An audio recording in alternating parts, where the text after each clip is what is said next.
कथक के नृत्य पक्ष ने बहुत आकर्षित किया है, ऐसा क्यों? कथक का नृत्य पक्ष मतलब कि कथक की व्याकरण। और अगर व्याकरण आकर्षित करती है इसका मतलब भाषा अच्छी लगती है, क्योंकि भाषा तभी अच्छी लगती है जब व्याकरण हो, और व्याकरण के बिना भाषा बनती नहीं है। तो जब सीखते हुए बहुत वर्ष हो गए और तोड़े टुकड़े नाचते ही चले जा रहे हैं, तो समझ में नहीं आता था कि ये आखिर हो क्या रहा है। क्योंकि जिसे देखो वो सभी तोड़े टुकड़े सब नाच ही रहे थे, मतलब सभी एक ही तरह से नाच रहे थे लगभग। और फ़र्क होता था, बोलों की बनावट में फ़र्क है, लय ताल का फ़र्क है, लय का फ़र्क है, अंग का फ़र्क है, पर है तो नृत्य। तो धीरे धीरे समझ में आने लगा कि ये व्याकरण अगर है तो फिर इसकी भाषा और इसमें मेरी अभिव्यक्ति कैसे बनेगी। तो वो और फिर जब मैंने बहुत सारी कोरियोग्राफीज देखी तो समझ में ये आया कि नृत्य ही वो एलिमेंट है जो आपको दूसरी कलाओं से संवाद करवाता है। और वो अगर आप कोरियोग्राफी में अपने विचार को साझा करना चाहते हैं और अपने विचार पे काम करना चाहते हैं तो नृत्य के अलावा और कोई रास्ता नहीं, क्योंकि नृत्य ही है जो आपके विचार को मूर्त रूप दे सकता है। और शायद इसीलिए मैं मूर्त की सोचते सोचते अमूर्त तक पहुंच गई। और मैंने अमूर्तन में मुझे लगने लगा, जब मैं पढ़ने लगी और मुझे समझ में आया कि एब्स्ट्रैक्ट पेंटिंग होती है, कई बार सर के ऊपर से निकल जाती, समझ में नहीं आती।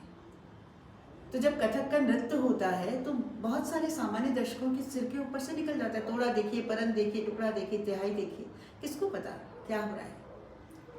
तो वो आपकी अभिव्यक्ति तब बनता है जब आप उसमें अपना कुछ विचार डाल देते हैं। तो मुझे इस बात ने, मेरे इस थॉट ने मुझे पकड़ लिया और मैंने अमूर्त तक मैं पहुंची और अमूर्त में मैंने काम करना शुरू किया। और कथक में एब्स्ट्रैक्शन या कथक में अमूर्तन या कथक का अमूर्तन, ऐसा करके मैंने काम करना शुरू किया।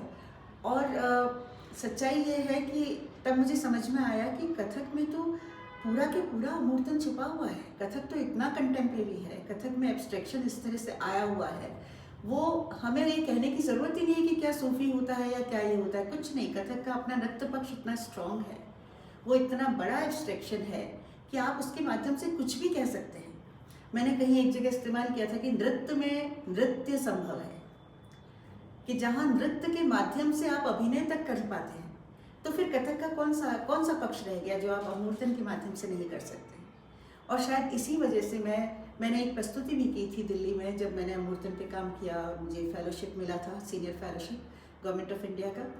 तो मैंने जब कथक और अमूर्तन पे काम किया तो मैंने एक पूरी प्रस्तुति की थी, और उस प्रस्तुति में मैंने शुरू से लेके अंत तक मैंने शब्दों का इस्तेमाल नहीं किया था, और मैं सब कुछ नृत्य के बोलों के माध्यम से कहने की कोशिश की थी और सराही गई थी। और तब मुझे लगा कि ये संभव है। तो इसीलिए मुझे नृत्य ने इतना आकर्षित किया। और मेरा किसी का भी नृत्य देखने का जो नज़रिया है वो बदल गया नृत्य की, क्योंकि जब आप नृत्य पे ध्यान देते हैं तो फिर आपको शेप्स पे ध्यान चला जाता है, फिर आप अंग भंग या भंगिमाओं पे ध्यान देने लगते हैं। और वही हुआ मेरे साथ कि मैं नृत्य को देखने की मेरी नज़र बदल गई अमूर्तन के माध्यम से।